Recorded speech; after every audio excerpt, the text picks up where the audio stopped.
Here we are. So let's take us back to the beginning. You may have seen this flyer a little bit earlier in the week.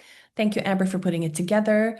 And thank you also, Amber and Shine. And soon we'll be in touch with Christine as well for being here today and for your willingness to contribute in a generous way to scholars navigating advising relationships in ways that are healthy, in ways that are generative, and that are meaningful. This is so important for each of us, whether we are in graduate school, outside of graduate school, reflecting on our experiences, and also in professional settings, I would say. So we'll be featuring Shine Kim, PhD, Amber Lee, MA, Christine Kang will be here shortly, PhD and MS. And I'll introduce myself really briefly. Um, just for the sake of, in case somebody doesn't have, if you have visual needs, I'll just explain. I'm in a room with a blue wall behind me. I have light skin, brown hair in a ponytail, and wearing a denim shirt. My name is Tamar Salibian. I am an adjunct professor teaching the 430 core course in CAFE. So it's part of the teaching certificate course. And advising relationships comes up in conversations frequently. Um, so this is really important to me. I wanted to give you a little bit of background as well in terms of how this adds to the context here, which is that my prior background is I went to art school twice. And I'm mentioning that because advising relationships may look different from institution to institution and from major to major, right? So hopefully we'll get into that as well. I'll share my screen once again. Welcome to everyone who just joined us. All right. So as an entering reflection, what I'd love to do, and yes, I'm giving you work to do, but this is something that you can use a piece of paper and just jot down some notes or just think about this, yeah? Or if you have a digital device, add some notes to your notes app, right? Just take a few moments here to bring yourself into this space. As I mentioned, grab a pen and paper or use a digital option. Think about your ideal vision of what working with your academic advisor looks like. Jot down what that ideal relationship requires. If you have questions about how to achieve a thriving relationship with your advisor, write those down as well. This is something where we can bring ourselves into this space, focus, and also if you have questions or specific ideas, put them down so you have them with you. Okay? I'll keep time. I'll just, 2 minutes and then we'll jump into our conversation. I'll put this also in the chat. Take 2 minutes just to situate yourself and put some ideas down for yourself.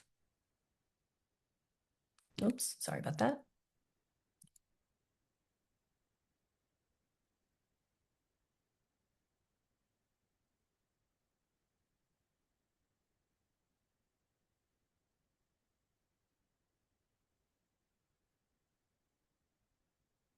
Maybe take one more minute, just finding yourself in the room, finding yourself in relation to this topic. If you have questions, jot them down.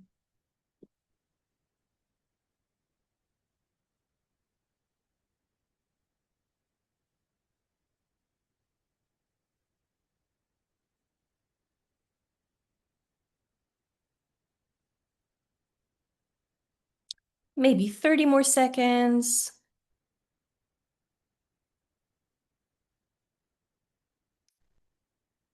Okay.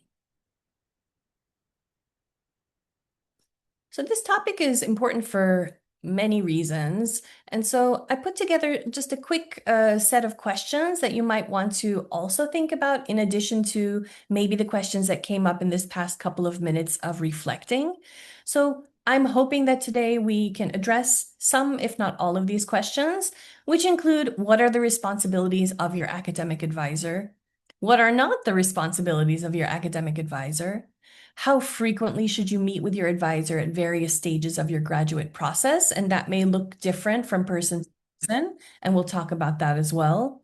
How can you gauge whether or not your advisor is the right advisor for you? And we will have official resources for you, as well as our expertise and wisdom and maybe lived experience will trickle in there as well. I know I have my experiences from CGU and from previous programs. How to spot a neglectful, harmful, or abusive advising situation, perhaps. What resources does CGU offer to support our scholars in navigating this process? Amber and Christine will outline that for you in their different programs, offices also. What resources do professionals outside of the university offer to support scholars in navigating this process? I'm really excited that Shine will outline some of that, I hope. And then how might an academic typo, how might an academic or student success coach help with this process? Also, we can all chime in on that, but especially Shine, thank you for your contribution that will come up in a moment. Okay, I'll stop my share, and I'd love to begin by inviting Shine Kim to join the conversation. And I really hope that it is a conversation kind of energy here because we have a lot to share with one another. If you have questions, you're welcome to put them in the chat and we will address them. And with that, I'll hand it over to Shine. Thank you so much for being here. If you'd like to share a little bit about your background, you're welcome to do so. Yeah, thanks, Tamar. I'm going to share my slideshow.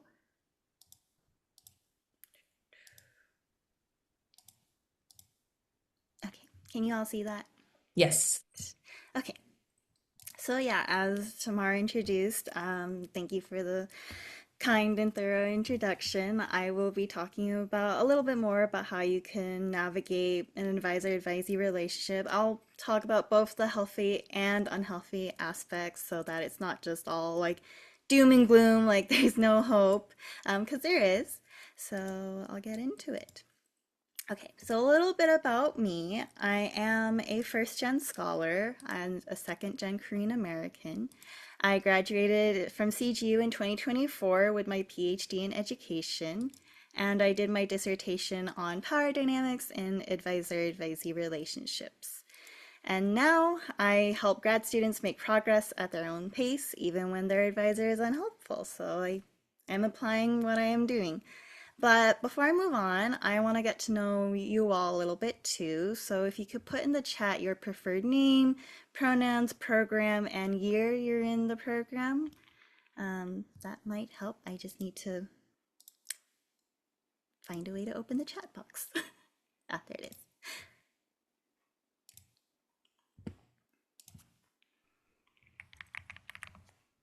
So name, program. We'd love to see it in the chat.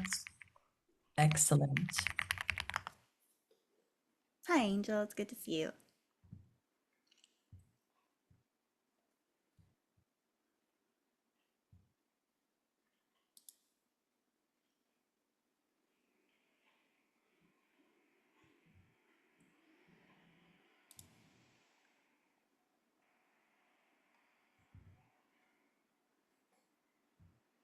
Oh, wow.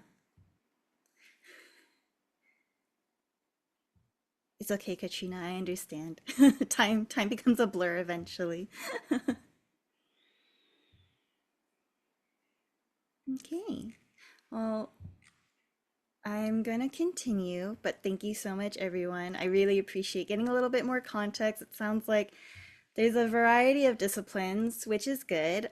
Just for a little bit of context, my research focuses mainly on humanities and social sciences because there is a lot of research in the STEM areas on advisor-advisee relationships. Um, but fun fact, I was not planning on researching power dynamics in the first place. You know how people say research is me search? That's exactly what happened to me. I had a different topic in mind when I came into the PhD program, but after my first 2 semesters at CGU, it was a bit difficult with my advisor. So I filed a grievance against them. And after that, I switched topics and started looking at student and faculty perspectives of power. So If your professors tell you it's not possible to switch, I am here to tell you it is if you're unhappy with your topic, but that's another talk for a later time that I'm sure either Cafe or FYE or SLDL will talk about another workshop. So, how do you know if it's healthy or unhealthy? Well, it's not quite black and white. I'm sorry. I can't just tell you, like, this is healthy and this is unhealthy. Um, so, when I did my dissertation on student and faculty perspectives of power dynamics, that naturally brought in aspects of healthy and unhealthy advisor-advisee relationships. But since there's not enough time to just tell you all about the power dynamics and results for my dissertation, I'm going to give you a condensed summary to walk away with. So it's basically like saying fruit has too much sugar, therefore it's all unhealthy. Like, no, it's all in moderation. The core issue of healthy and unhealthy is a power spectrum. And the way I define power is people applying their ability in multiple forms that may influence others. So, some questions that you can ask is, does your advisor use their power to give you choices, to protect you? How are you impacted by your advisor's actions or lack of? Does your advisor make space for you? Because being a grad student, especially at CGU, means that you're not just a student. You may also be a full-time employee, parent, partner, you may have a chronic illness, neurodivergence, etc. Do they make space for you and humanize all of you? This isn't a requirement necessarily for the advisor-advisee relationship, but it depends on you as the student because you are the one paying partial or most of this tuition. So you should get your money's worth at least. And are you and your advisor both aware of the power dynamic? Most students are like, yeah, duh, but you'd be surprised. So, for instance, when your advisor asks you to write a literature review, are they aware that at face value of the natural hierarchy, you can't say no? They have to intentionally make space for that. It circles back to, do they give you their power to give you, do they use their power to give you choices? And this can also change at any time too. Even if your advisor was really nice in your first year, they're not nice to you in your third year and beyond, maybe you need to take a step back and evaluate the relationship. It goes back to how they use their power, which isn't usually researched a lot for PhD students because they usually assume like, oh, my professor didn't mean to do that. They didn't mean to say that. They didn't mean to abuse their power. They had good intentions. And it's always the impact that matters too. It's not just intent, it's also impact. So some obvious signs of healthy relationships are, they initially set aside time to meet with you. Are they intentional with how they make time for you and speak to you, both directly to you and behind your back? There should be no confusion at either the beginning, middle, or end of the relationship. You should pretty be pretty aware of how your advisor treats and respects you. Do they set clear, reasonable boundaries and expectations? As in, do they encourage a work-life balance? Do they have their own availability and unavailability that they communicate? Can you develop trust between each other? Yes, there are some advisor-advisee relationships where you don't necessarily have to trust each other, but it is more beneficial if you have that trust, especially if you're working with someone for 3, 5, 7, 10 years. And does disagreement and confrontation go smoothly? So, all in all, are they able to work out any questions or disagreements? Are they kind in working them out? Or are they yelling at you? Are they being passive aggressive? These healthy signs of an advisor-advisee relationship are ideal and probably what a lot of us expect or want. And if you're still not sure, then some questions you can ask yourself are, can you say no to your advisor? Does your advisor use their power to give you choices, to protect you? Do they make space for you? Do they humanize you? Some unhealthy advisor-advisee relationships, which is typically the reality, unfortunately. Now, my research didn't include physical abuse, but it did focus on verbal and emotional abuse, like ostracization, that is encouraging others to mistreat you, yelling, gaslighting, explicit insults, public criticism, rudeness, hostility, belittlement? Do they encourage a poor work-life balance? 70% of students say they spent more than 40 hours a week on their program. That's more than one full-time job. 41% of students struggle to maintain a decent work-life balance, and only 34% of students feel like their university supports a good work-life balance. And this is from the international perspective too. It's not just within the US. The reason why I mention all of this is because advisors who discourage work-life balance are a major red flag. And it doesn't even have to be forcing you to work more than 40 hours either. For instance, there was one student whose advisor pushed their meeting up an hour, but that student had just come out of a midterm study session and they needed to get lunch. When they communicated that to their advisor, the advisor said, "I have a granola bar for you." Sleep, food, anything that's a basic right that they're infringing on, those are some alarms of concern that you need to pay attention to. Some more info on unhealthy advisor-advisee relationships, especially if you relate to any of the unhealthy signs that I discussed earlier. As you can see from the statistics, you're not alone. 21% of international students around the world experience harassment, discrimination, and bullying from their advisor. And 24% of North American PhD students experience the same. And 57% were afraid to discuss their situations because they feared retaliation, so they never talked or reported their advisor. Students are already at a higher risk of developing a mental health disorder compared to the general US population, so dealing with an abusive advisor would only increase their psychological distress. And it's already a 1 in 2 chance. So it's very concerning when students are exposed to this situation, and a PhD is already stressful enough.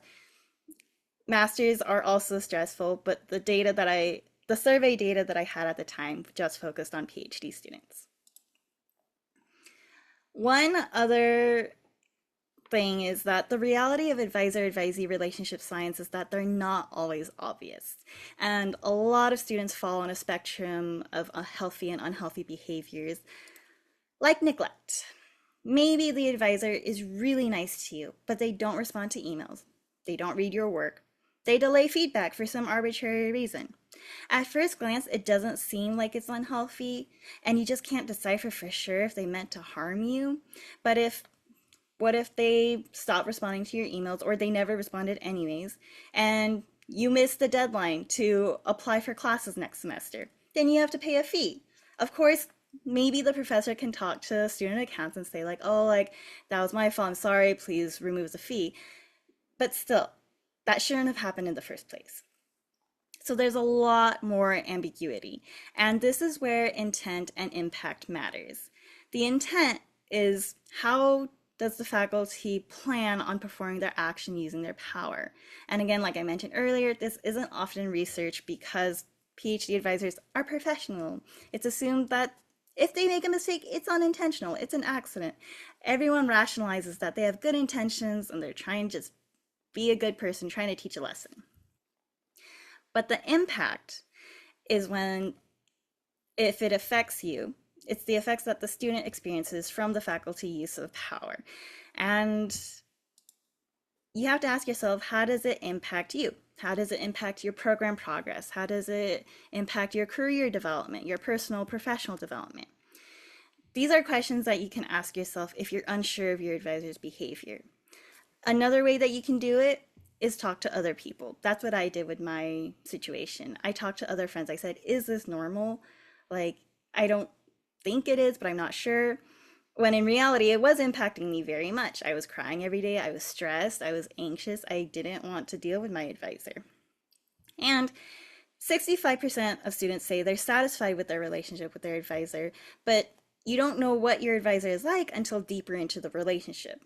Most students don't really experience their true nature of their advisor until the second semester of their program. And even then, like I mentioned earlier, it doesn't have to happen in your first year. It can happen in your third year.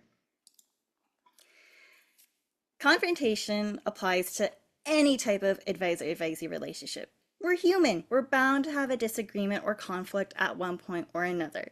What matters is how things are repaired afterwards. So if you find yourself in a space where you feel comfortable with talking to your advisor, saying, hey, this bothered me, or hey, I didn't really agree with something that you said the other day. Consider, how does the advisor respond? Did you reach a resolution or agreement? How do you feel afterwards? Depending on the advisor, you may not feel safe confronting them. If they've proven they're not safe from previous actions, you may have already tried confronting them, but it didn't seem like it at the time. Like even speaking up during a meeting with others present counts. I had a student where her advisor said something pretty harmful, and her student told her, like, hey, that's not okay to say, with other advisees present in the room. And the advisor said, but why can't I say that? It's true. That's a pretty good indication that it might not be safe to confront them alone, anyways. So don't feel pressured to confront them if you don't feel safe. And if you don't feel satisfied with how the confrontation is resolved, if you did talk to them, you might be thinking about whether to switch advisors or not. Here are some reasons why people stay with their advisor. Some people are just further along. Maybe they're a fourth year, or maybe they're already ABD, all but dissertation. Sometimes the cost is too high to switch, both time-wise and financially, because we all know CGU is very expensive. Um, so maybe there's a threat to your funding, or you might have to take on extra loans, which I know I did. Maybe for international students, the advisor threatens to not help renew their I-20. If your advisor is well known in their field, the promised letters of rec, network connections, they all seem more enticing and worth it to stay.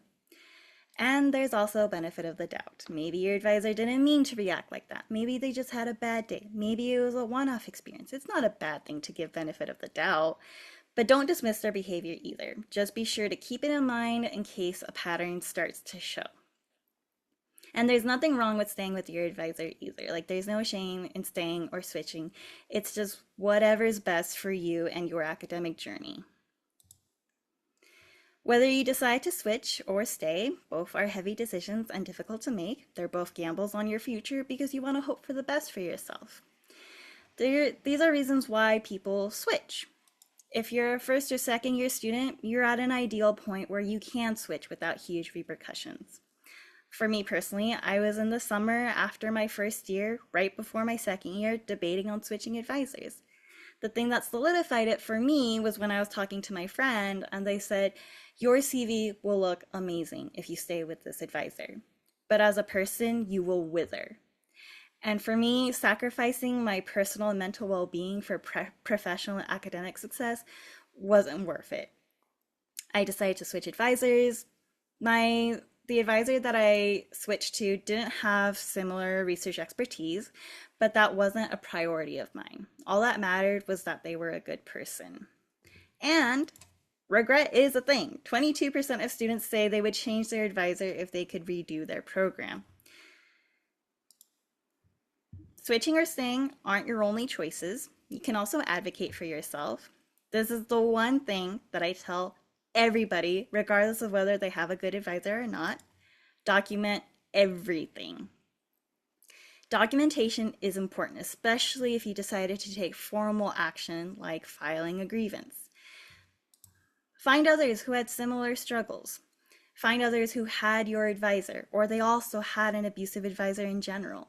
Whether they switched or stayed, their insight will still be helpful for you. And one of the best ways to navigating the advisor-advisee relationship is community. I know it feels like it, but you're not alone. And when I met a lot of the students who had my advisor, some of them switched, some of them stayed, and that helped me have a better 180 picture of what I can do for myself. You can also file a grievance, which is the formal action you can take against your advisor. Now, there is one thing to consider. I didn't file my grievance thinking the university would side with me, because the reality is most universities don't really help the student. That is an unfortunate reality that I'm not going to just ignore. We got to acknowledge the elephant in the room. It's rare to see the student protected. And especially in my situation, my former advisor had a 20-year reputation of abusing students. And I was the first student to file a formal grievance against my abusive advisor. I knew the university would probably protect them, so I didn't file with winning or losing in mind. My only goal was to create a paper trail so that when the next student who's abused by my advisor comes forward, the university can't keep saying, "We didn't know." I also made a list of people that you can meet with too. There's the Dean of Students and HR. I know the Dean and HR represent the university, and I just had that whole spiel about the university might not help you. And there's the ombuds person who's supposed to be a neutral party. And you may not trust any of these people, and that's okay. You don't have to trust them. I just suggest meeting with them not to set expectations of hope that they'll do something, but to establish another paper trail. That way, when people can't accuse you and say, well, why didn't you say anything? Because you did. You have these meetings, you have these people that you talk to, and sure, they can deny that they met with you, but that's on them. And the other reason why I also include HR is because technically, if you are researching for your advisor and you are hired as a research assistant and they're paying you for that, you are an employee of the university. Regardless of, oh, you only work 20 hours, you don't get insurance benefits, it doesn't matter. You're getting money from the university, you're an employee, you can talk to HR. Not a lot of students know that because they just assume like, oh, I'm just a student. But as grad students, legally you should be considered an employee. But unfortunately, the government doesn't agree with that. But you are both student and employee. Whatever you decide, whether you switch, stay, navigate the advocacy, there's going to be some rebuilding to do afterwards. And starting over or recovering after dealing with your advisor can take a toll on your personal, mental, and academic well being. So, to rebuild your academic self esteem, be intentional with who you work with, both faculty and student. Don't accept every research opportunity. Choose the ones you'd actually enjoy. If there aren't any current projects, that's okay too. Maybe that's time that's helpful for you to focus on classes, quals, your own thesis, and dissertation too. My advisor did a number on me. I was like, do I even belong here? Can I write a lit review? Do I know how to research? So having that time for myself and to work with other people who trusted me to do the research really helped me understand like, okay, I am a PhD student. I am capable of being here. And if you have the resources, I highly recommend investing in a mental health professional. I know the 7Cs, they have the Monsoor counseling, and that is also available for you too. Anyone who can support you during your program in a mental health capacity will do wonders for your mental health. And I'll repeat it again, but having a community you can trust is one of the key ways you'll get to graduation without losing your sanity. It really does take a village. But after dealing with an unhealthy advisor, there is also the reality of considering whether you even want to keep pursuing your degree. I'm not going to convince you of one decision or another if you are thinking about these things, but personally for me, I finished my PhD because I was petty. I refused to let my abusive advisor dictate my academic journey, and in the end, it was worth it for me. But it might be different for you, and that's okay. As long as you come to a decision that's from within and not driven by fear or shame from your advisor, then you've made the right decision. And also, whether advisors acknowledge it or not, they do hold a lot of power over you, and students naturally do not. And if your relationship goes sour, it can impact how you view yourself, leaving you wondering, was it my fault? Was the relationship not going well because of me? No. That is why we have these resources for you all. That's why you have a community to understand like your worth is not dictated by an advisor who should have gone to therapy before you came into the program. And last but not least, like I mentioned earlier, I do help grad students now as my career. I've made it my career to help you if you are in need of support, especially when your advisor is unhelpful. So, whether you're just starting to navigate, or you're in the middle of a difficult advisor advisee relationship, or you're currently rebuilding, I can help you. Thank you so much, Shine. This was a wealth of information. And oh, sorry, I didn't mean to interrupt. Oh, no, you're fine. I'm just trying to stop sharing. Oh, there it is. Beautiful. And we end with Bad Bunny. This is wonderful.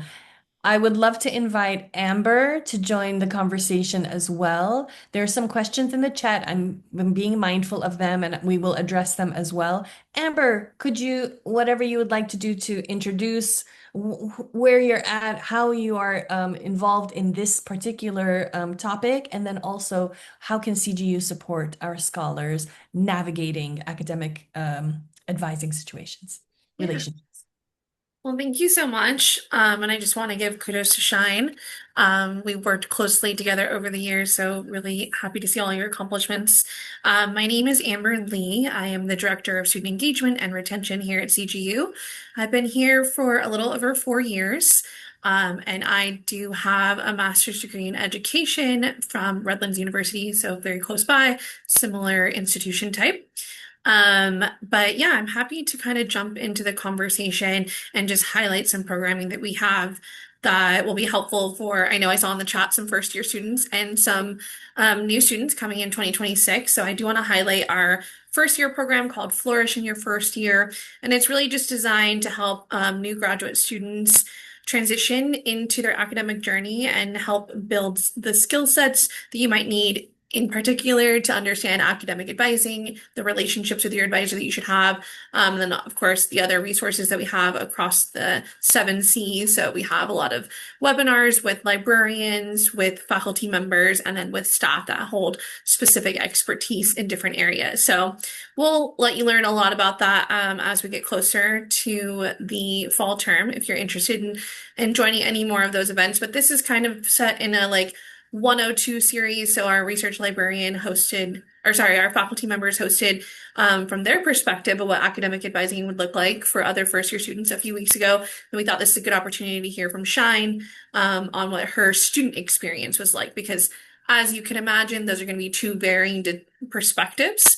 And I think they're really helpful for everyone to understand that when you come into any type of space in which people are bringing their expertise, but also there might be a power imbalance, that those relationships require a lot of um, mutual respect, a lot of vulnerability, and a lot of transparency. So, to Shine's point of ensuring that you're advocating for yourself, you always want to ensure that you are being um, as specific as possible with your advisor for what your needs are, what your focuses are, and what your expectations are. So that's always my number one goal when I think about creating, positive relationships is setting those expectations early, and being really clear about what those are. So in terms of documenting everything, of course, you want to do that, but really setting the expectation. And then if they're not meeting that, then having that conversation and being able to advocate for yourself is really important. And so there's a ton of ways in which you can do that. And I think Shine has kind of talked about that when you're actually in this space and you're talking with your advisor of what that process will look like. But I know that when we think about mentorship, we think that it starts and ends with our advisor oftentimes, and that's really not the case. It's about building your network across the campus and across in our fortunate position across all 7Cs. And so that looks a lot like utilizing the resources that you have at your fingertips. So coming to these webinars and being connected to these folks, and I'm sure we'll be connected long after this, but just kind of building this informal network of sorts. So also utilizing career and professional development office to help you build that network, whether it's on campus or through LinkedIn, the Center for Writing and Rhetoric, and really understanding what you can do on your own to help your own research grow so that when you do come back into the spaces where you're speaking to your peers and advisors, you feel a little bit more comfortable and have a little bit more confidence to do so. And then, of course, there's like a plethora of opportunities to share your research in front of your peers. so that you can get their feedback. Because as Shine mentioned, I think that as you're entering into any new space, there is a learning curve. There is, I think we have a lot of conversations about imposter syndrome, and I'm just going to use that because it's a well-known phrase, imposter syndrome and how you're feeling. And nothing breaks that down better than talking to your peers and understanding how they're feeling as well. So Shine mentioned, like, is this normal? Like when she's talking to other people, because what is normal? What is normal in graduate school is not going to be the same normal that you might have experienced previously in your undergraduate institutions in what that advising relationship looked like. Because this is a lot more detailed, a lot more complex. When you think of your research and it being me search, it can be very personal to you. And when there's anything personal, being discussed, it can be difficult to navigate those conversations because they can feel personal if there's not an agreement or it doesn't feel positive. So I think that is an additional complexity to the advising relationship. But yeah, once you start talking to one another and you kind of build your cohort out within your program or across the other schools within the institution, you start to really understand what the base level for the advising relationship should be, and then where you're at on that scale, and how to navigate forward, or in terms of kind of rebalancing what the new normal should look like for you. So I think that there's a lot of good points of addressing that, assessing the situation, and then if you have to, making the changes that are needed. So to Shine's point, if you need to change advisors, one method to do that is, of course, reach out to your department. And in this case, every single school has what we call a program coordinator. So the program coordinator is going to be able to assist you in changing your advisors and addressing certain situations. And I know that wasn't part of the three-pronged system that Shine kind of outlined with the dean of students, the ombudsman person, and the HR. But just in case you don't fall under HR, if you're not a student employee, I do want people to know that like the department still has the ability to assist you with the process. So what you would do is reach out to your program coordinator first, let them know that you're wanting to address the relationship with your advisor, and then the next steps would be, what are your options, and they can outline those for you. So whether that's switching you to another advisor, getting you set up into like a multiple advisor situation. Sometimes different programs require multiple advisors depending on what your research is. So this isn't just like a simple we can make a trade, but it's more of a conversation that you're starting. And I know that can feel very intimidating, to Shine's point, that there is folks are representing the institution, but really the goal, I know for myself and so many other staff members and administrators, is that we are supporting your success, that we do put the student first, and we try to navigate the situation as best as possible, and we advocate with you and on your behalf. So if you want to reach out to myself. Christine is also here in this space and she'll speak in just a second, to ever assist in how you navigate those conversations. We're happy to do that with you. Happy to outline the best way to like address any challenges you might be experiencing, or if there are genuine barriers to your success within your department, then it's best to come to us so that we can address that from like a third party perspective, since we don't work in the departments themselves. Yeah, I just want to highlight that here. Oh, thanks for the vouch first. I just want to highlight that resource and the first year experience program, because we try to build that up within our webinars and workshops. And we really try to have like open and transparent conversations. So another program I want to kind of quickly highlight is our Thrive Graduate Scholars of Color program that is open to all new and current students. And we have what we call inside the faculty studios. And those are opportunities to hear from faculty members and their academic journey. And the reason why that's so vital and important is because those are some of the most honest and transparent conversations. They're not recorded, they're meant to be in person, and they're really guided to ensure that the faculty is sharing to their comfortability. But we honestly hear a lot in those spaces about how challenging graduate school can be, which I think really provides a humanistic perspective of what this journey looks like for everyone. It's not going to be the same. And I think I've seen in the chat, we don't want to scare you away. Not everyone's experience is going to be this. It's not going to be negative. And the majority of folks are not having that experience. I think 65% are having a perfectly fine relationship with their advisor. But there is that other percent that might be having a challenge, and we want to normalize that because personal relationships are difficult, professional relationships are difficult, and academic relationships are difficult. And navigating any type of conflict resolution requires a lot of time, and it requires a lot of vulnerability and space that's given to each member of that party. So, while it might be a challenge that you might experience here, we want to ensure that you have all the resources that you need.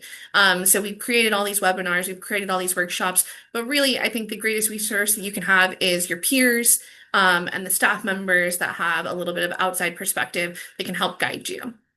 So I know that was a long spiel, and I haven't checked the chat at all, but I think I'm just going to turn it over to Christine because she's my counterpart in this experience, my personal mentor, to provide more information on other options. Thank you, Amber. And so I'm sorry, I think I missed the question on um, the specific question about resources, but based off of what Amber was sharing, I'm happy to kind of share some of the resources that come out of SLDL. And Shine is very familiar with them as she was one of our GAs just prior from me starting on here in my role. But first and foremost, just wanted to let you all know, just in case you weren't aware, I am an alum of CGU as well. I received my PhD in education um, in 2022. It's been a while. It's been a minute. Um, but I think a lot of what Shine has shared today, how mentorship and advising is absolutely critical and can really be um, what really allows you that space to thrive in your field. And I would say not only at your advisor and your mentors from the faculty, but also about your peers. And so I really wanted to highlight our Ignite mentoring program, where we are connecting first year students with continuing students in their program. And so since I'm speaking to all continuing students, I'm going to be plugging about our mentoring opportunities. So we will be looking for mentors for the next academic year. So you would be paired with a first year student. So if you can think about, it might have been last year, it might have been a couple of years ago, that first semester that you were here on CGU, and I know some of you that might have meant that you were starting remotely because of the pandemic. But think about those challenges that you felt and experienced as a first year student trying to navigate education. For me, I started my PhD after being out of academia for um, over 10 years. And so needing to navigate and kind of figure out what does that mean with my lived experiences and what I came in with. I wasn't a like right out of college kind of student, but I was a student nevertheless. And I was in spaces with students from different generations, different backgrounds, and having to kind of hold space with all that. So having a mentor who had lived that just recently or a couple years ago um, would have been absolutely pivotal and vital. And I found those places organically. Myself, but the fact that we have this intentional program for Ignite really has been instrumental. I hear it year and year again, and especially since our mentors are actually the majority of our mentors come from those who are mentees. So that kind of just speaks to the integrity and the value of this program. So if you do have any interest in wanting to mentor this next generation of scholars and students that are coming up, I really encourage you to look out for our advertisement about that. Also, if you are in, because we have 6 starts, right, here at CGU. So if you feel like you kind of came in um, a time and you are still feeling that you need mentorship, we are open to accepting students who have not completed their first year, depending on where you are in that. And so we'll be sending out applications starting in around July. So please keep an eye out for that as well. Would love to create those spaces for you all as well.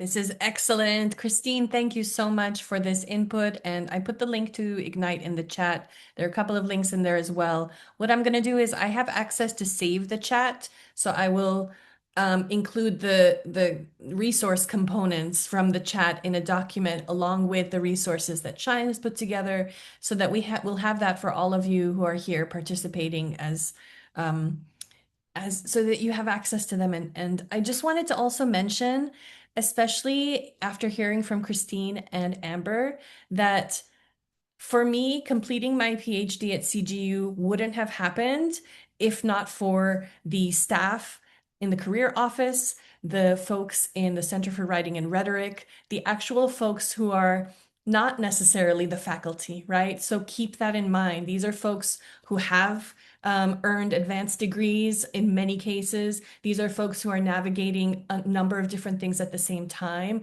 and they know much of what you're going through, whether having gone through that themselves, whether having spoken to a number of scholars, current and in the past. So keep that in mind. I also wanted to reiterate before we get to questions, you have agency as a graduate scholar, as an individual, as a potential possibly working on campus or working off campus individual. You have so much agency. Keep that in mind.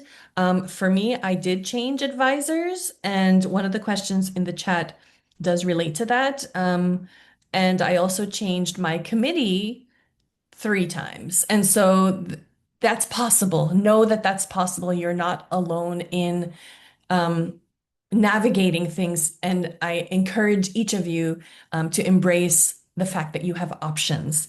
I wanted to ask from the chat, there was a question, why are there so many abusive relationships in PhD programs? My tone is because I also am like incredulous about this. And this could be a whole other webinar, hour and a half. This could be an ongoing series. But I wanted to invite Shine or Amber or Christine to chime in. Each of us has pointed to potential reasons, and there's not one reason.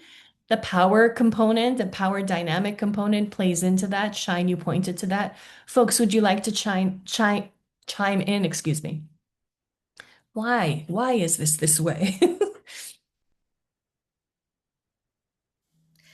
I wish there was a simple answer to that. um, and I really wanted my dissertation to be able to answer part of that because I looked at both faculty and student perspective. And the question was essentially, are they even aware of their power?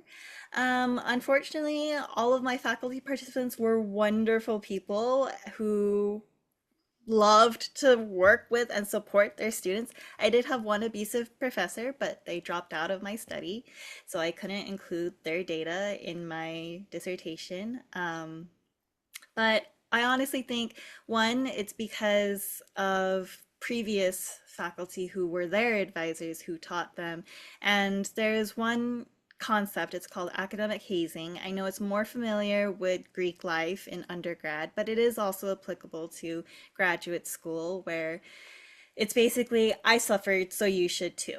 And I know people in cultures of people of global majority cultures might resonate with that since like family background may also contribute to that. So students are like, okay, I'm used to this. I've dealt with this at home in my culture in my background. Like this is normal.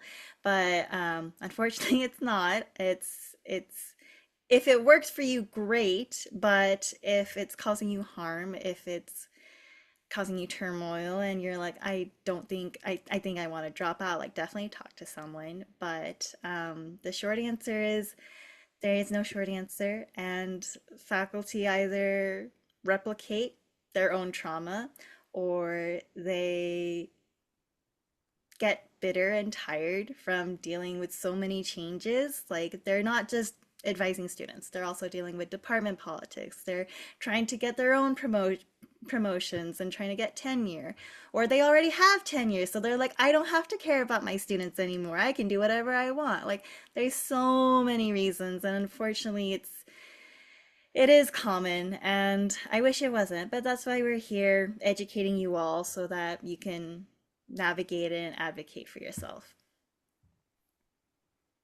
Thank you, Shine. I really appreciate that. Um, I think we have an obligation as scholars to try and chip away at the I suffered, so you should suffer too, the pull yourself up by your bootstraps, pay your dues, because our research is paying dues. Our research is hard work. Our interactions with others takes effort, right? So keep that in mind, my dear colleagues, all of you. There was another question in the chat. What happens if the new advisor happens to be a close friend of your previous advisor? And maybe zooming out a little bit, can you offer guidance on navigating potential conflicts of interest or concerns about retaliation? I'll just share from my personal experience. I was advised by my advisor who I stayed with throughout the entire time I worked on my PhD. I was advised to work with other individuals that I didn't have a great relationship with from taking courses.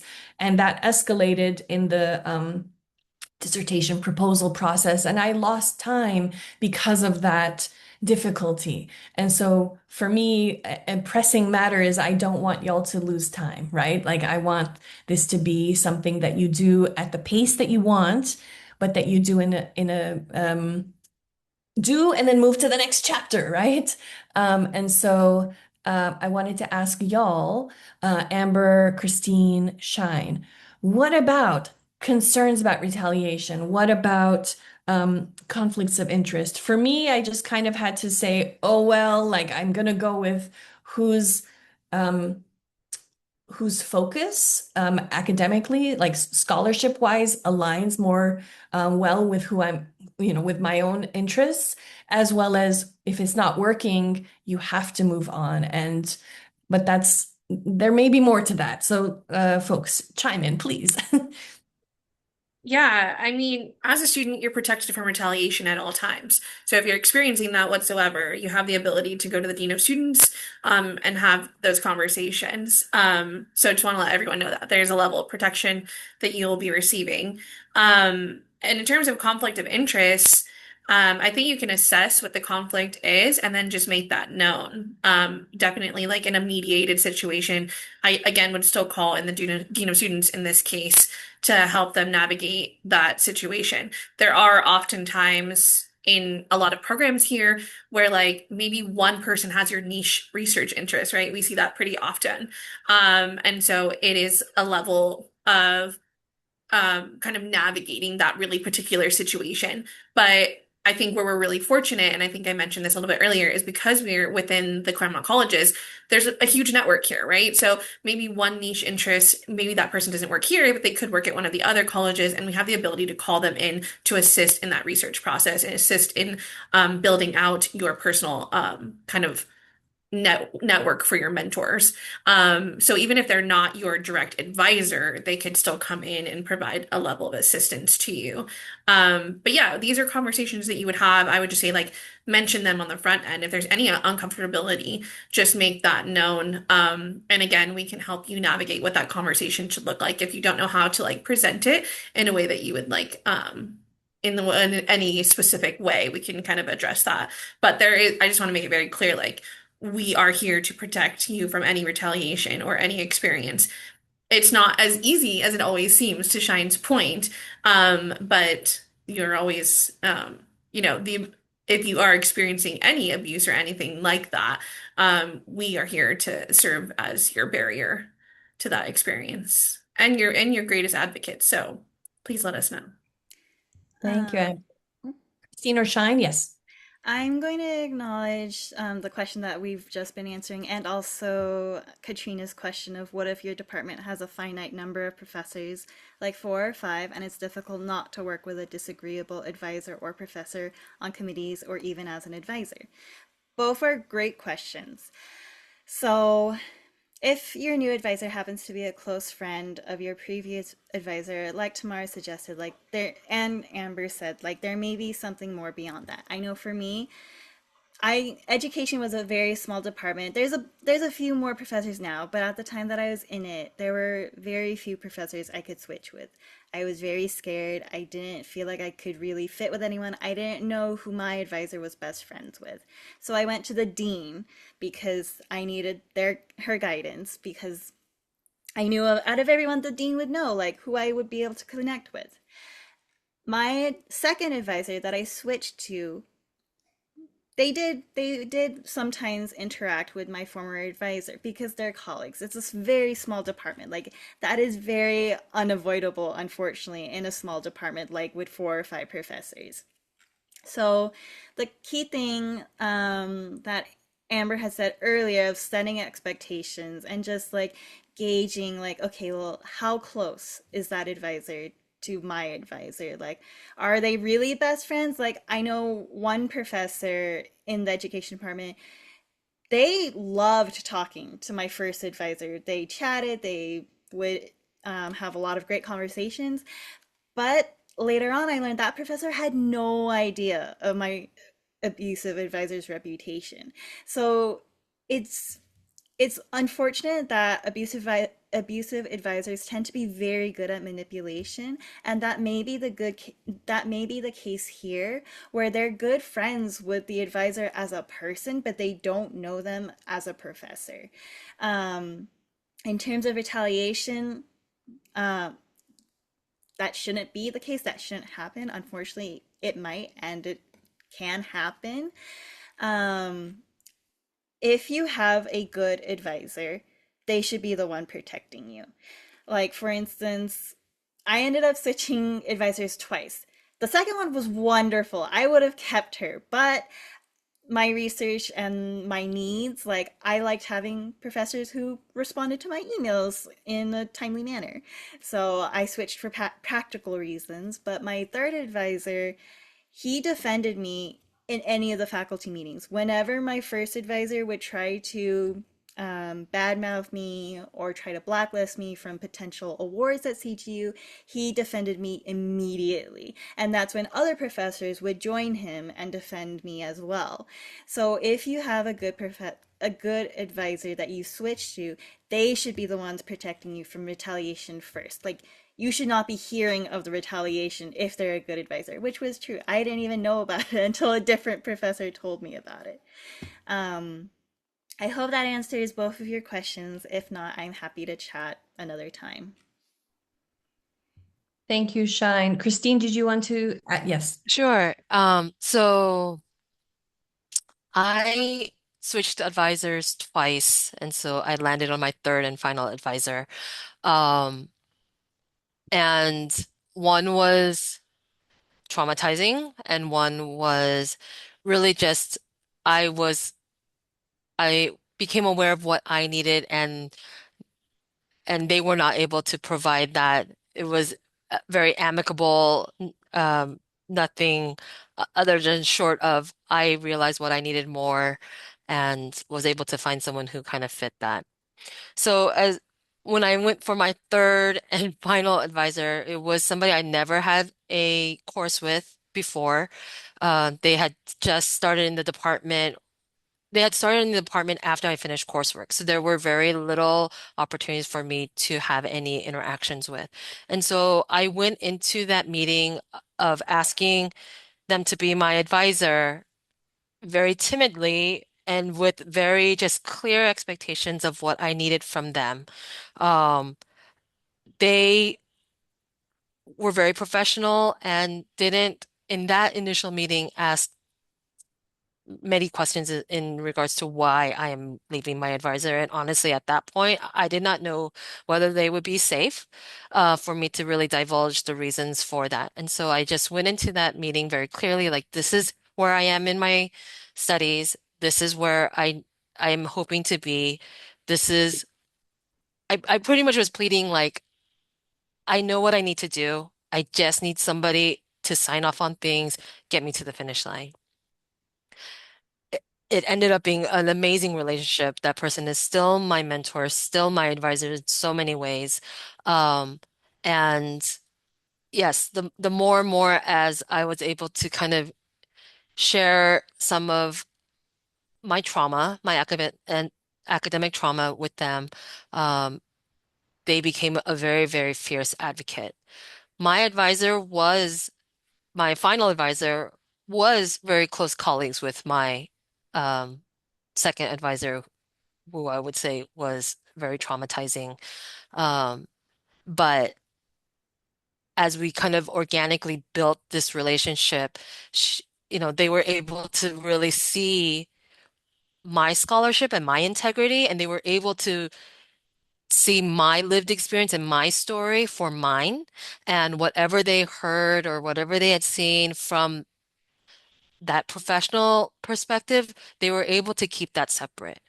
Um, Still to this day, my advisor, my mentor, she will advocate for me. She finds places for me to really thrive, not just as a scholar, but since she also has experience in higher education administration, she kind of creates those spaces for us to collaborate and find support. So, I completely understand when the department is so small because I was feeling like I was seriously picking at straws, and there was this one person who I felt could align with what my research and scholarship was. And so if that person said no, after my experience with my second advisor, actually was reaching out to different PhD programs, choosing to transfer because I could not see a way out of this experience. And so, yeah, I went as far as like I might be able to only leave with like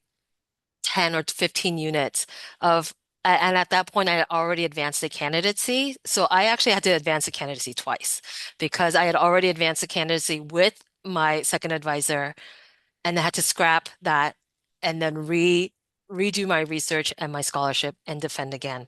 Um, but honestly, that allowed me for my scholarship to be mine. It was no longer tied to that advisor. I don't have a lot of things that are tying me to that advisor.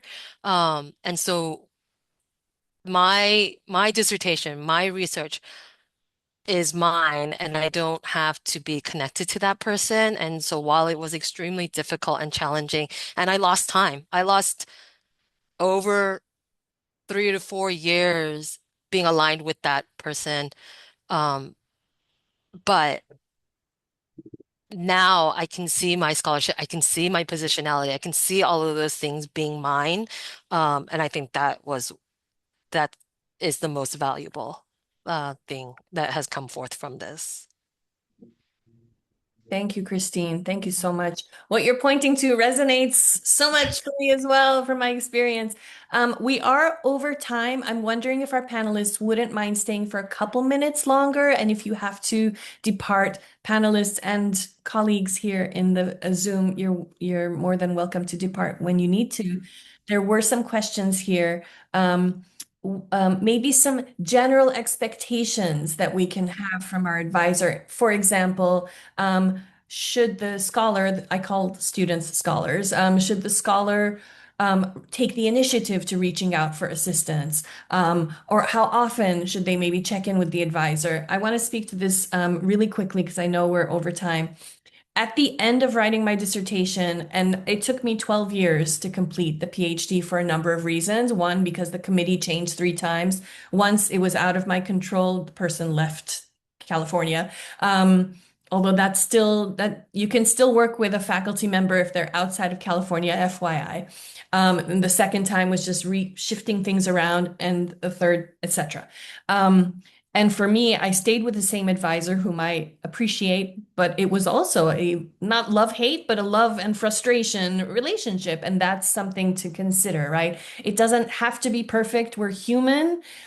Be aware of what navigating entails for you, because that changes from person to person. It's different.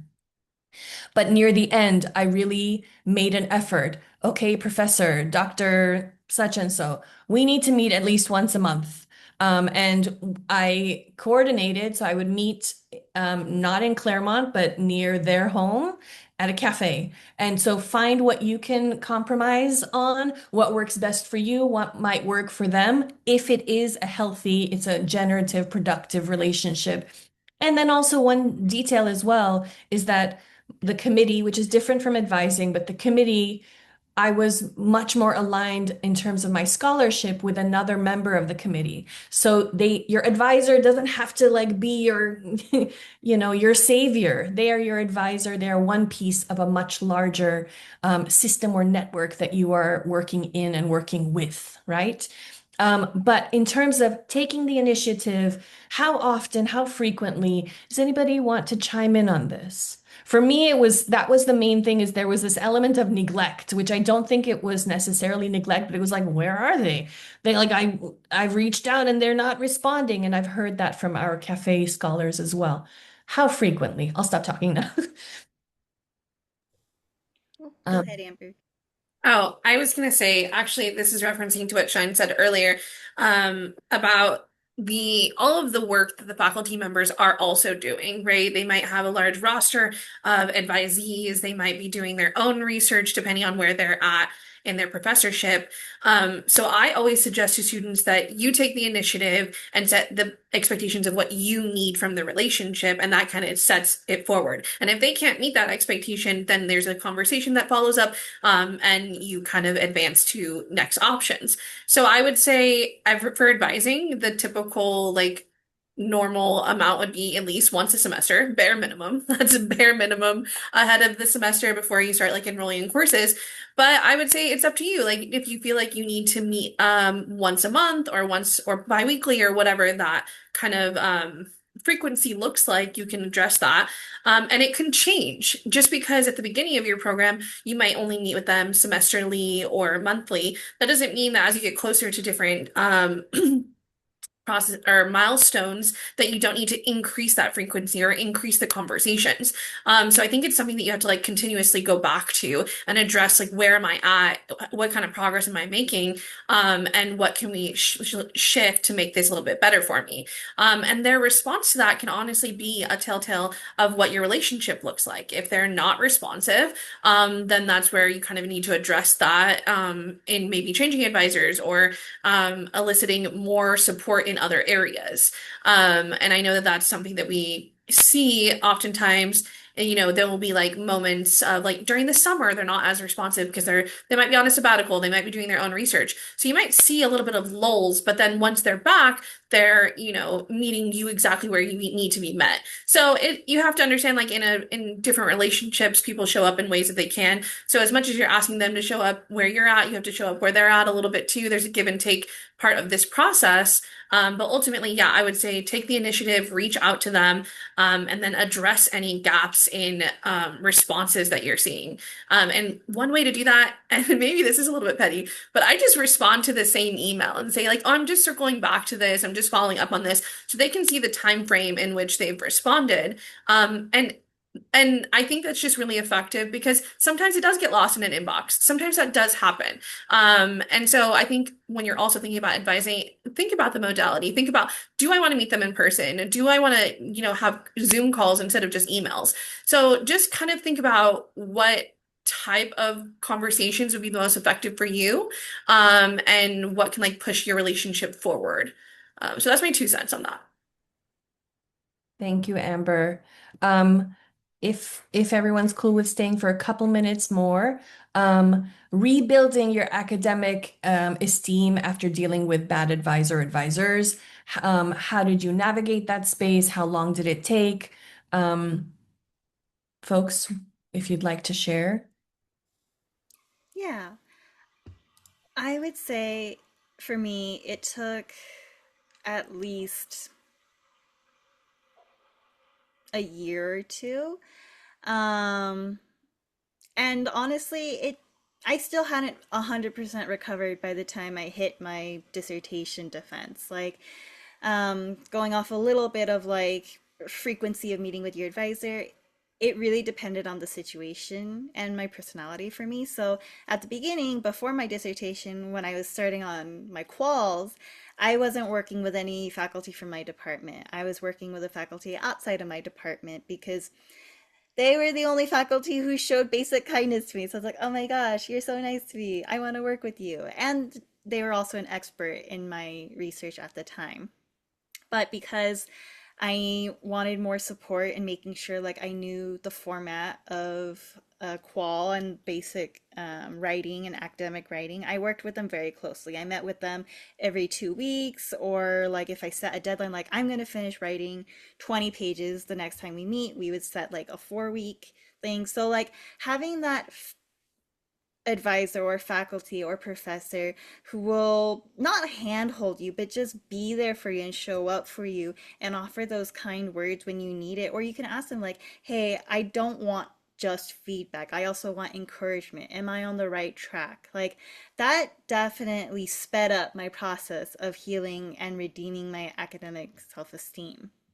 Um, the other part that really helped, honestly, was that I I really appreciate how the education department kind of has a hands-off approach with their students. Personally, for me, that's my personality. I want a hands-off approach. I don't like to be smothered and micromanaged. So for me and my actual advisor, we were very much like this could have been an email kind of people. Like I would send him an update, he would send me an update, and I liked that. That's what I wanted. And that was my preference. And it was like, okay, my professor trusts me. Like he's not like, hey, I think we should meet every week. You're not making progress. Like, no, like the fact that he knew that I would reach out to him if I needed it. And I did. I did reach out to him occasionally, but the situation would also dictate that. So the fall semester, before I was supposed to defend my dissertation, he was on sabbatical. And I said, can I still send you my stuff to read? And he said, you can, I just won't give thorough feedback. And I said, okay. So I didn't send him anything. I just wrote everything. I knew I wanted to graduate. I didn't need any hand holding. I was like, all right, I'm out of here. I'll just write the thing and then send him the whole thing for him to read in the spring. And he was fine with that too. He didn't complain. He's like, all right. So what I'm basically saying is finding those professors, it doesn't even have to be more than one, it can just be the one. It doesn't even have to be your advisor. Having one person to show you, like, hey, you're doing a really great job. And here's how you can improve as an academic, and communicating that in a way that you feel seen and like you're doing a good job and you're okay with continuing to learn because that's why we're here. We're all just trying to expand our knowledge. Like it will take time. I'm not going to say like how much time because that's your journey, that's your trauma. But for me, it took 1 or 2 years. Still hadn't really fully recovered until after the defense. It's only now I'm 2 years done after CGU, and now I'm like, oh yeah, I'm pretty confident as an academic. Like, so it could not even happen during your program. But if you're surrounded by the right people, you may not need to reach that 100%. Yep. Yep. Absolutely, Shine. Thank you. I have two more quick questions from the chat. What if you're assigned an advisor and you research and you realize it's not a good fit? Is this the case, Amber, Christine, Shine, to go to the program? I remember for me that initial switch of advisors, and then I stayed with the second advisor for over a decade. I just went to the School of Arts and Humanities, and I was like, what do we do here? And is that still the case? This was back when dinosaurs roamed the earth. Sorry. Yes. So, Yeah, Amber. It, Christine, if you want to answer, but yeah, I think that is still the case where you would go to the department, and I think it's the benefit of CGU is that you know who your dean is. You should know them. You'll see them in a lot of shared spaces, and that allows you to create that personal relationship with them so that you can address these kind of concerns directly with the department head, and they know enough to assess who should be kind of advised by whom depending on what challenges you might be experiencing. So yeah, that's the same kind of approach that we have. I would say like if you're just considering options and you want to know, maybe you're at the stage where they're just a little bit non-responsive and you're like, I don't know if I want to change because everything's okay, but like I don't love the frequency or something, then that's where the program coordinator is that advocate on your behalf to kind of address all of your options and see what you want to do. They let you kind of like lead the charge. But then once you might experience something where you're like, I know for sure I do not want to be with this advisor anymore because of ABC. And once that's outlined, and to Shine's point, documented clearly, then that's when you can move it kind of up the charge to the dean and discuss those options at that point. Um, I'm not sure if that was like the full. I'm looking at the chat now. Thank you, Amber. There was an additional question. Shine, thank you for your answer to this question. Can any student get any faculty from any CGU departments as an advisor or from the 6Cs? Unfortunately not. A faculty from your department has to be your advisor, but you have more flexibility when it comes to selecting committee members. I would like to underscore that second part, which is for me, the second advisor that I decided upon cultural studies. I stayed with them for over a decade. They were the one who was like cheerleader, right? Like you can do this, or gave me motivating components, asked really great questions, and that was the one thing that really stood out for me was this person is asking me in ways that really is gauging my curiosity and is motivating me. And then what I ended up with my committee was one person from Pitzer, media studies, reality television. I wrote my dissertation on reality TV. And then one person from, at the time they were at Pomona, but they also had a post overseas. And so it was kind of a remote situation. And I ended up defending my dissertation in November of 2020. So it was congratulations, Dr. Salibian, and the Zoom call. And see, it was very anticlimactic. I still think I'm recovering from all of this weirdness, including navigating these relationships. But what Shine is pointing to is what y'all can think about. The advisor is one piece of it and your committee is the bigger picture, and then your community and your support systems and your networks add to that as well. Systems thinking is valid, yes? Christine, I, Amber, yeah. I just wanted to like we don't necessarily talk about how like the the ending of mentorship or advisement. And I think that's a really important piece. And also to not equate advising with mentorship, because those two are very different things. And so I think, when we all enter academia, we have this idyllic perspective that our advisors will become our mentors and our mentors will last us a lifetime. And that just generally is not the case. And there are very healthy endings to mentorship and advisement. But we don't necessarily know how to do it. And that's when we get kind of like okay, and now we're done. And these relationships just drop off. And I think it's important to recognize when advising and mentorship just come to a healthy close and to how do you end those relationships honorably, respectfully, and just recognize honestly that the benefit of that relationship has kind of ended its general course, and that's healthy and that's appropriate. But we don't talk about how to do that and even acknowledge that it happens.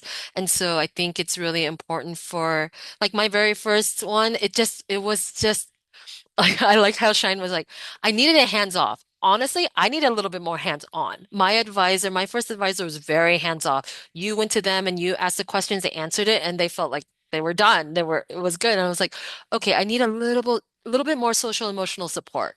Like I haven't been in academia in over 10 years. Like I need to have a little more sense of like, these are the classes you should take. Because I went in actually with a list of classes and they were like, no, you don't need to take that. I was like, okay, follow-up question is what courses then should I take? Um, and they were more interested in knowing about the movies that I was watching and what was on my Netflix list. And I was like, let's circle back. Let's talk about like my academic, trajectory.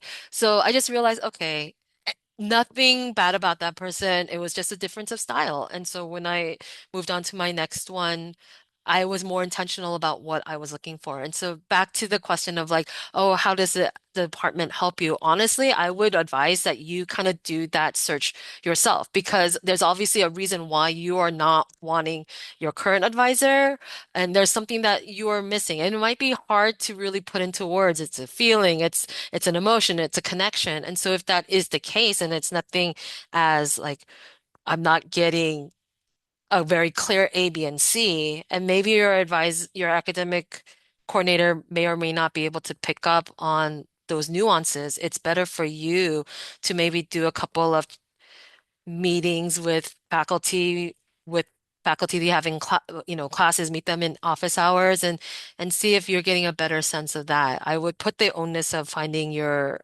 advisor really on you than expecting a lot of support from the academic department. It came to a point where, in that final course, I'm like, I do not know where to go. At that point, yes, then I roped in my department dean. I roped in a couple of other folks to kind of help navigate that because I was not seeing a way out. But when I went from my first advisor to my second advisor, I did that search on my own. And to expand on that and bringing back what Tamara said earlier about how like your advisor is not your sole person, your end all be all. Yes, definitely do your own research, definitely scope out the faculty and talk to them. But I'm going to reiterate something that I said earlier where your advisor doesn't have to be an expert in your research. Like, it's nice if they are, like, it's wonderful if they are, but say your advisor is an expert in your research, but they're an ass. Like, you don't want that person to be your advisor. So it's okay if you switch advisors to someone who's not an expert in your research. That just means you have to do a little bit more work in finding someone who is an expert. And that happened with me. My chair, which was my third advisor, he wasn't really an expert in my research. Like, yeah, he looked at similar concepts in different fields, but he wasn't nearly as familiar with the literature as one of my committee members who was also my co-chair. And that can happen. And that co-chair was from the DBOS department, and my third committee member was my cheerleader committee member, the one who would stamp yes if he could. Like, he always wanted to poach me. He was from CSAT, and I was happy with that. You don't need to have three professors from the same department. Your advisor doesn't need to be an expert in your research. One of your committee members doesn't even have to be from CGU or the seven C's. Like, you have the option of petitioning to have someone else from an outside university to be on your committee. Your department, your dean has to approve it. And yes, it's a little bit more work, but you still have those options. So don't think that you're trapped because you're not. Thank you, Shine. Amber, would you like to add to this question? Okay, perfect. Beautiful. No, they've said everything perfectly. Yes. Yes. I'm gonna add the contact information once again into the chat just in case you didn't see it beforehand, everybody. Um, just to reiterate, each of you has agency. You also have immense talent and skills that brought you to a graduate program, and you can use that and develop even more skills, both academically and personally. This part of it requires reflection. It requires gauging what you need, what the person can offer. It requires those soft skills, is that what it's called? And so utilize that so that it's not a drag. It's not this like horrible experience, which it isn't necessarily going to happen, but you want to be aware of things every step of the way. I just want to also thank Shine, Amber, and Christine, not only for your expertise, your wisdom, and your willingness to be generous with sharing with all of us, but also going over time. We had a 90-minute webinar, and I'm so deeply appreciative and grateful to each of you.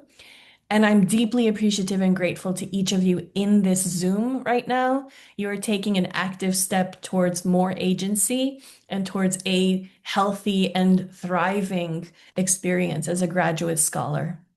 If you have questions, I'll stay in for a couple minutes longer, but otherwise, you have our contact information. Reach out. We're available for you. Thank you so much.